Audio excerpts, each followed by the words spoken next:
Good morning students. Today's our topic is description of argument. अब तर्क, इसके description, तर्क का जब डिस्क्रिप्शन विवरण देना होता है तो उसमें आपके क्वेश्चन में फॉर और अगेंस्ट, एक पक्ष में और एक विपक्ष में, इस प्रकार से तर्क देने होते हैं। एग्जाम में आपको या तो पक्ष में लिखना होगा या विपक्ष में लिखना होगा, ये आपको उस क्वेश्चन में दिया गया होगा। बट होता क्या है ये और लिखते कैसे हैं और क्या क्या किस तरीके से लिखते हैं वो हम देखते हैं। अब इन दिस टॉपिक, इस टॉपिक में you are ask to present your views, आपसे कहा जाता है कि आप अपने विचार बताओ इन फेवर, या तो पक्ष में या फिर विपक्ष में, एक गिवन सब्जेक्ट, जो सब्जेक्ट आपको दिया गया है। तो एक विषय पर अपने विचारों को पक्ष या विपक्ष में बताने को ही हम क्या कहते हैं, आर्ग्यूमेंट।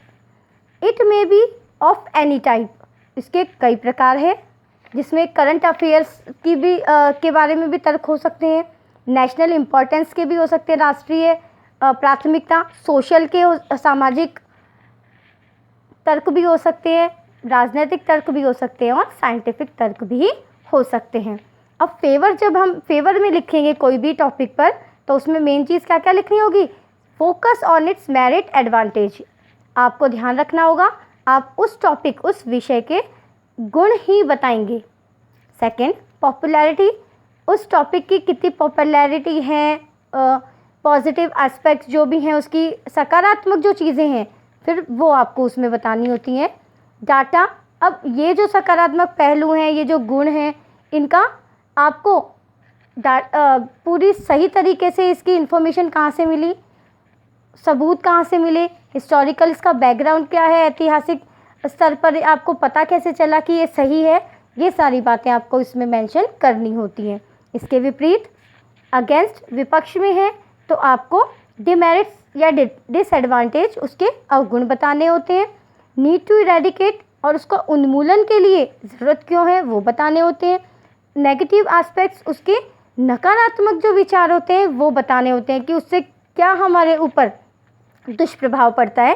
साथ ही साथ डाटा, प्रूफ और हिस्टोरिकल बैकग्राउंड जो हैं, जहाँ से आपको ये सारी इन्फॉर्मेशन मिली है वो सबूत आपको इसमें बताने होते हैं। ज़्यादा बड़ा नहीं लिखना है, ये छोटा ही लिखना होता है, ओनली 55-60 वर्ड्स। इसीलिए आपको केवल तीनों टॉपिक्स के कुछ मेन एक 2 सेंटेंस ही लिखने होते हैं। फॉर एग्जांपल हम एक देख लेते हैं यहाँ पर, इंग्लिश एजुकेशन ए बून और एक Ben.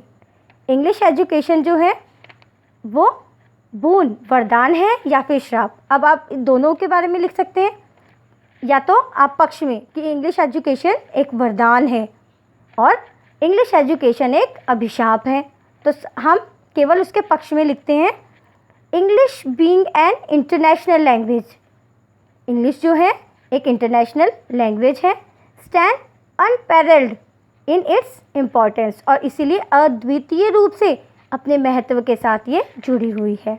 We all want to be well versed in it as it can open the world of success to us, और इसीलिए हम सभी चाहते हैं कि हम बहुत बेहतरीन तरीके से इसको समझें, ताकि हम क्या करें, हम इस विश्व में अपने सक्सेस को बना सकें, अपने रास्ता खोल सके सक्सेस का, सफलता का।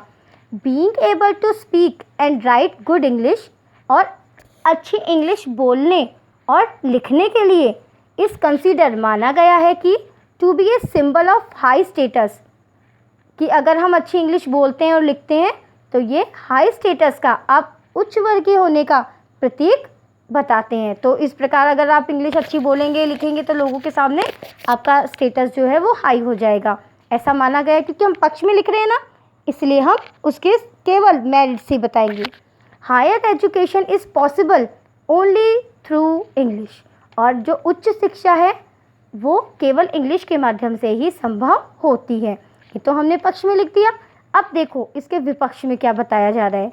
आई am quite unable to understand why all this brouhaha over English, मैं अभी भी ये समझने में अयोग्य हूँ कि क्यों इंग्लिश का इतना हो हल्ला मचा हुआ है। भाई सभी को, जिसको देखो इंग्लिश आनी चाहिए, इंग्लिश आनी चाहिए। अब हम विपक्ष में लिख रहे हैं ना, इसलिए हम उसकी डिमेरिट्स लिखेंगे। Can't we instil good values in our children through our own ancient language such as Sanskrit और हिंदी। आगे कह रहे हैं, क्या हम अपने बच्चों में अच्छे मूल्य जो है, अच्छे संस्कार जो हैं अपनी स्वयं की प्राचीन भाषा जो कि संस्कृत और हिंदी है उसके माध्यम से नहीं डाल सकते हैं संस्कार? इंग्लिश इतनी ज़रूरी थोड़ी है, संस्कृत और हिंदी से भी हम उनको उच्च बना सकते हैं, उनको संस्कार दे सकते हैं। I think no other language than our mother tongue. अब विपक्ष में इसलिए क्या कहना है, मेरा विचार है कि हमारी मातृभाषा के अलावा कोई भी ऐसी भाषा नहीं है can be the medium of good education, जो अच्छी शिक्षा का माध्यम बन सकती है। मतलब इन्होंने इंग्लिश को क्या कर दिया, बैन बता दिया, अभिशाप बता दिया कि भाई मातृभाषा ही ज़रूरी है, इंग्लिश इतनी ज़रूरी नहीं है। English education therefore is just complementary and not necessary. इसलिए क्या कहा, इंग्लिश शिक्षा जो है, अंग्रेजी शिक्षा जो है, इसीलिए केवल एक पूरक भाषा हो सकती है परंतु इतनी आवश्यक नहीं हो सकती है। तो अब आपको एक ही टॉपिक पे लिखना है, ये आपको ध्यान रखना है। और ये डिस्क्रिप्शन जो है ये आपके नोटिस, एडवर्टाइजमेंट, पोस्टर और डिस्क्रिप्शन, और इसके साथ ही साथ कल हम इनविटेशन देखेंगे। तो इनविटेशन इन पांचों में से 2 टॉपिक्स आपके एग्ज़ाम में आएंगे और दोनों में से आपको एक टॉपिक करना होगा। तो अब आप पे डिपेंड है, आपको जो भी समझ में आए आपको वही करना है, पर अगर आपको समझ में नहीं आए तो आप मुझसे पूछ सकते हैं। ठीक है, थैंक यू।